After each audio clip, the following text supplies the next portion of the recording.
送到的时候就打开包装，就发现这个台洗衣机它这个整个这个顶盖就掀开来了，就坏掉了。然后他们也说了可以换新，结果18号送过来的时候，这一台又是这样。是什么样子？又是坏掉的，这个整个这个侧面全部都凹下去。打开的时候就觉得为什么我这么倒霉，就又轮到我了，又是一台坏的。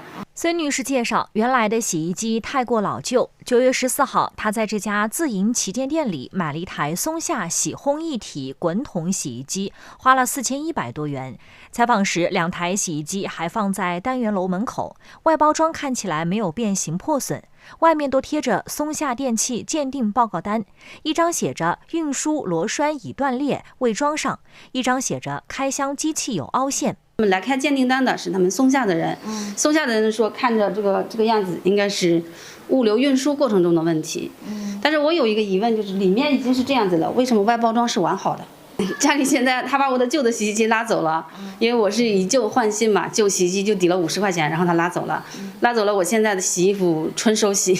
我们家有6口人，2个老的，2个小孩，加上我们夫妻2个，6口人的衣服，在杭州这么热的天气，就坏掉，你这边如果你这边有退换这个情况，你可以联系这个商场进行沟通的。他接连收到的2台都是破损变形的，所以想问一下品牌方的这个品控方面到底是什么情况？好的，我了解了，这个情况我这边会记录一下。记者给品牌方客服留下了联系方式。孙女士说，此前平台方面表示可以退货退款并补贴100元，她没有接受。产品确实是从我们库房发出的，但这个产品为什么存问题，我意思我们不是专业的师傅，可能确实不太清楚。你们发出之前不检查吗？正常情况下都是这个品牌方把对应的产品拉到库房，库房这由库房到时候客户下单统一去安排出库，安排出库的时候他会检查外包装是否完好，但是内务是并不会打开的。